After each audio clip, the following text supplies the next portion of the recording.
నమస్తే. Welcome to Telugu రాజ్యం. నేను శిరీష. బాలకోటయ్య గారు మనతో లైవ్‌లో జాయిన్ అవుతున్నారు. నమస్తే సార్. చెప్పండి శిరీష్ గారు. సార్, ఆంధ్రప్రదేశ్‌లో లేఖల పరంపర నడుస్తూ ఉంది. హ్మ్.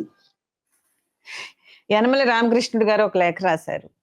హ్మ్. అలాగే విజయసాయి రెడ్డి గారు మరో లేఖ రాశారు. హుహు. యనమల రామకృష్ణ గారు రాసింది ఒక టైపు లేఖ అయితే, ఈయన గారు రాసింది పవన్ కళ్యాణ్ మీద మరో లేఖ. అంటే పవన్ కళ్యాణ్ ముఖ్యమంత్రి అయితే బావుంటుంది అని విజయసాయి రెడ్డి గారు మరి ఇప్పుడెందుకు రాశారనేది అర్థం అవ్వట్లేదు సార్. గతంలో ఎప్పుడు ఎలక్షన్స్ ముందు గాని ఎప్పుడు గూడా అసలు పవన్ కళ్యాణ్ గారి గురించి ఒక్క మాట గూడా పాజిటివ్‌గా మాట్లాడిన వ్యక్తి కాదు. హ్మ్. అలాగే యనమల రామకృష్ణుడు గారు ఇన్ని సంవత్సరాల రాజకీయ జీవితంలో అనడం ఏంటంటే, ఎప్పుడు బీసీ గురించి గాని, లేదా దళిత బలహీన వర్గాల గురించి గాని మాట్లాడింది లేదు. ఆ జిల్లాలో నిలబడ్డ ఎవరికీ గూడా కనీసం నేనున్నానని భరోసా కల్పించింది లేదు. ఏ పోరాటాలు చేసింది లేదు. ఏ ఉద్యమాలు చేసింది లేదు గానీ, సడెన్‌గా ఇంటి దగ్గర కూర్చొని ఇన్ని సంవత్సరాలకి ఒక లెటర్ రాశారు. బీసీలకి అవకాశాలేమి రావట్లేదు అని. అంటే నలుగురున్నారు సార్ వాళ్ళింట్లోనే. వాళ్ళ పాపుంది, వాళ్ళ అల్లుడున్నారు, వాళ్ళ వియ్యంకుడున్నారు. వీళ్ళందరూ మరి బీసీలు కాదా? అర్థం గావట్లేదు చూసే వాళ్ళకి. ఏం జరుగుతుంది సార్? ఈ లెటర్‌ల వెనక ఉద్దేశ్యం ఏంటనుకోవచ్చు? శిరీష గారు మీరన్నట్టుగా 3 లేఖలు. సార్. ఒకటి విజయసాయి రెడ్డి గారి ప్రేమ లేఖ, అవును సార్. పవన్ కళ్యాణ్ గారి మీద. ఆ లేఖలోనే చంద్రబాబు నాయుడు గారిని దూషించే ఆగ్రహ లేఖ. అవును సార్. 2 యనమల రామకృష్ణుడు గారి బీసీ కార్డు లేఖ. ఇది కాస్త అవును చంద్రబాబు నాయుడు గారిని ఇబ్బంది పెట్టగలిగే ఒక హెచ్చరిక లేఖ. సార్. 3 మీరు మర్చిపోయారు, నేను కలిపేస్తున్నాను. పవన్ చెప్పండి కళ్యాణ్ సార్. గారికి బెదిరింపు లేఖ. బెదిరింపు లేఖ. అవును సార్. ఇది కూడా ఒక యెస్ సార్. లేఖే. అవును సార్. అసల ఎవరు నిజానికి సార్ ఆ బెదిరింపిచ్చే అంత ధైర్యం ఎవరికుంటుందనేది అర్థం అవ్వట్లేదు సార్. అంటే సాక్షాత్తు డిప్యూటీ సీఎంకి ఒక బెదిరింపు రాయడం అనేది అసలు ఎలా చూడొచ్చంటారు సార్? శిరీష గారు, మీరు ఒక మాట అన్నారిప్పుడు. సార్. ఏమిటండి ఈ లేఖలు బాలకోటయ్య గారు? ఈ లేఖలు ఎందుకు రాశారు?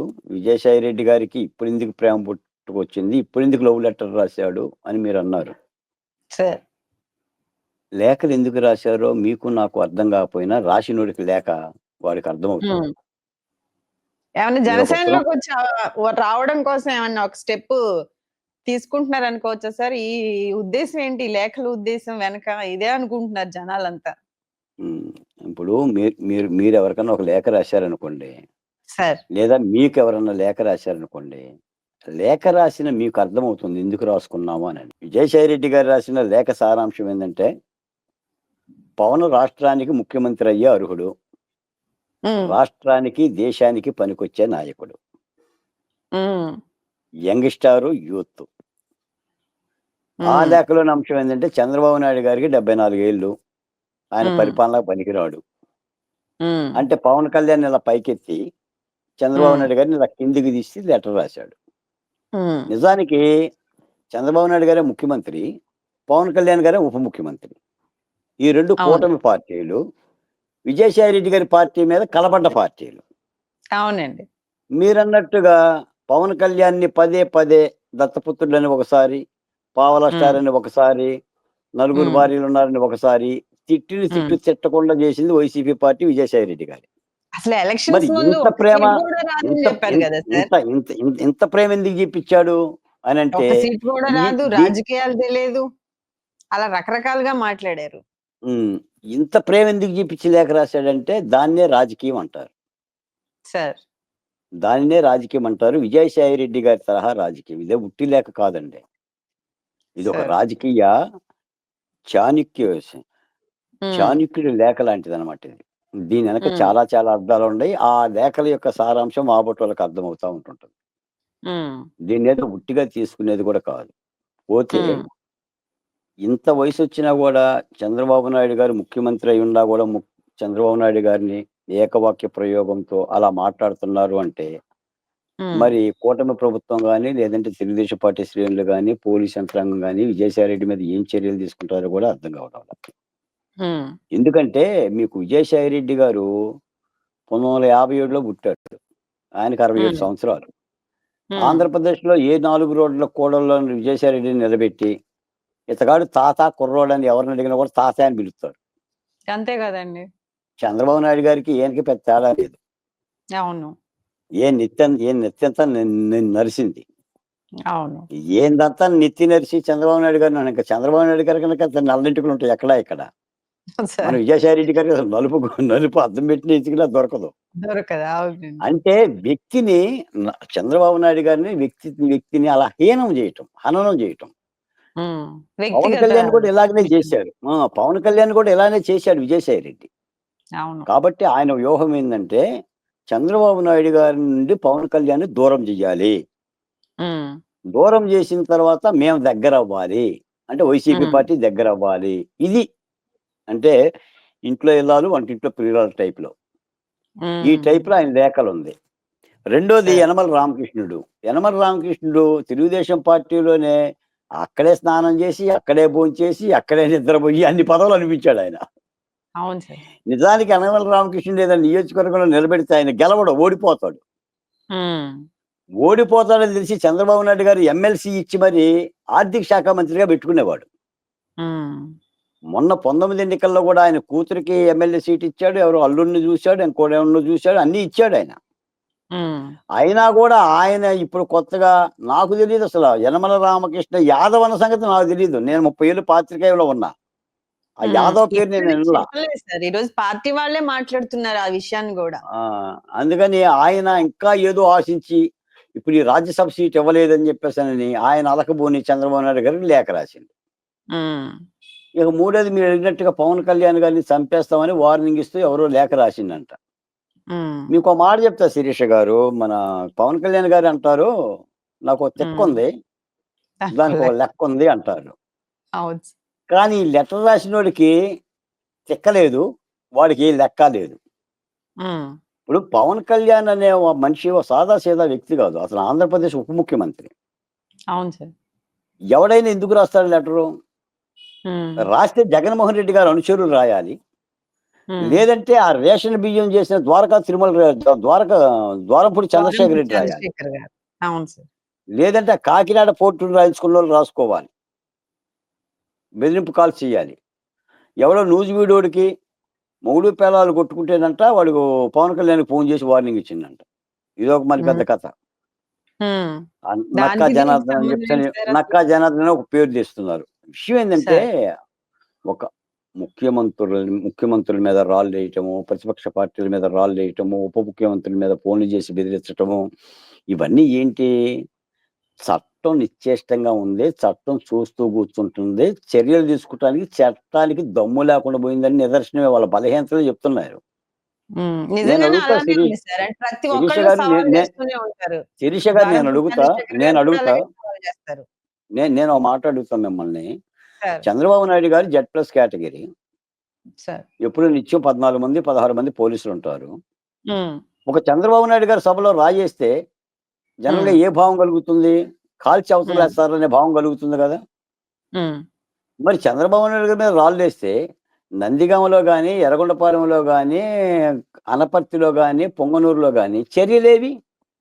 హ్మ్. మొన్న నందిగామలో నలుగురిని అరెస్ట్ చేశారు. హ్మ్. 24 గంటల్లో బయటకొచ్చారు. హ్మ్. జగన్మోహన్ రెడ్డి గారి మీద రాయేస్తే భయపడాలి గదా! ఇప్పటి వరకు ఆ హ్మ్. రాయి సంగతేంటి? హ్మ్. దానిలో మాత్రం ఏముంది? మరిప్పుడు పవన్ కళ్యాణ్ గారికి వార్నింగ్ లేఖొచ్చింది. సెల్ ఫోనేగా వచ్చింది. ఇప్పుడు సెల్ ఫోన్‌లో సాక్ష్యాధారాలు ఉండవా? ఇదొక విట్‌నెస్సే గదా! ఈ అవును రోజున గదా! గూగుల్ ప్రపంచం వచ్చిన తర్వాత ఇంతకంటే విట్‌నెస్ ఏముంటుంది? మీరు మెసేజ్ పెట్టినా, ఫోన్ చేసినా. అవును తర్వాత సార్. హోం మంత్రి గారికి కూడా వార్నింగ్ కాల్ వచ్చిందంట. హ్మ్. అంటే ఇవన్నీ ప్రజల్ని ఉద్రేకపరచడానికేనా? చర్యలేమన్నా ఉంటాయా? హ్మ్. ఇప్పుడు పవన్ కళ్యాణ్ గారికి సంబంధించిన చర్యలు కూడా తీసుకోలేదనుకోండి. రేపు 26 మంది మంత్రులకి వస్తాయి. నిన్న ఒక మాట విన్నాను. ఈ పవన్ కళ్యాణ్ గారి యొక్క చంపేస్తామనే బెదిరింపు కాల్స్ వెనక హ్మ్. తమిళనాడుకు సంబంధించిన సనాతన ధర్మ వ్యతిరేకవాదులు, ఓకే. అటు బంగ్లాదేశ్‌లో ఉగ్రవాదులు గూడా ఉన్నారా? హ్మ్. కాబట్టి పవన్ కళ్యాణ్‌కి జెడ్+ కేటగిరీ ఇవ్వాలి. వై+ హ్మ్. కేటగిరీ ఇవ్వాలని చెప్పేసని ఈ చిన్న హ్మ్. గొడవని ఢిల్లీ స్థాయికి లాగేస్తున్నారు. హ్మ్. అంటే అలా ఉంటాయి రాజకీయాలు.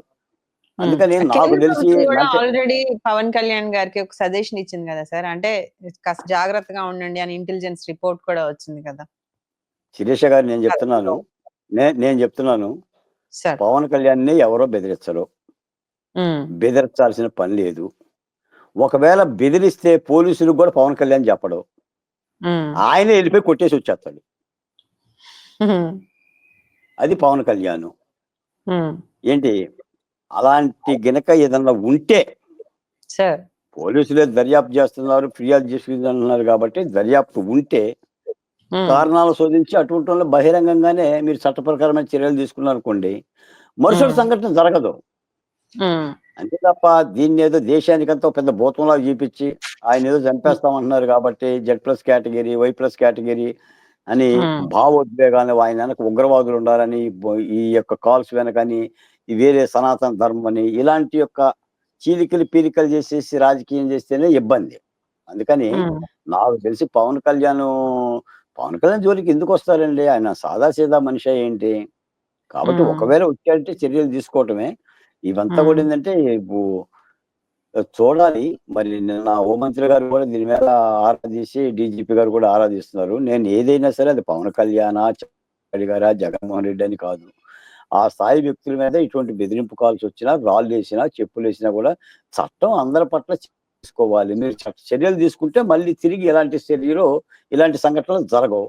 ఇప్పుడు కూడా పవన్ కళ్యాణ్ మీద కూడా చర్యలు తీసుకొని ఆ దోషి ఎవడో మీరు బహిరంగంగా నిలబెట్టలేకపోతే దాని వెనక ఎవరుండారో సాదా హ్మ్. సీదా వ్యక్తి అయితే చేయడు కదా! దాని వెనక ఎవరున్నా ఎన్ని కూడా చేయించకపోతే రేపు అందరికీ వస్తది. మంత్రులందరికీ వస్తాయి కాల్సు. హ్మ్. 25 మంది మంత్రులకే వస్తాయి.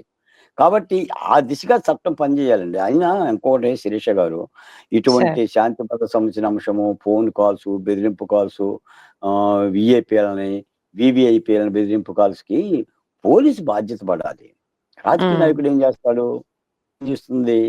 ఎస్పీ ఏం హ్మ్. చేస్తున్నాడు? కలెక్టర్ ఏం చేస్తున్నాడు? డీజీపీ ఏం చేస్తున్నాడు? వాళ్ళు కదా ఇవి చూడాల్సింది.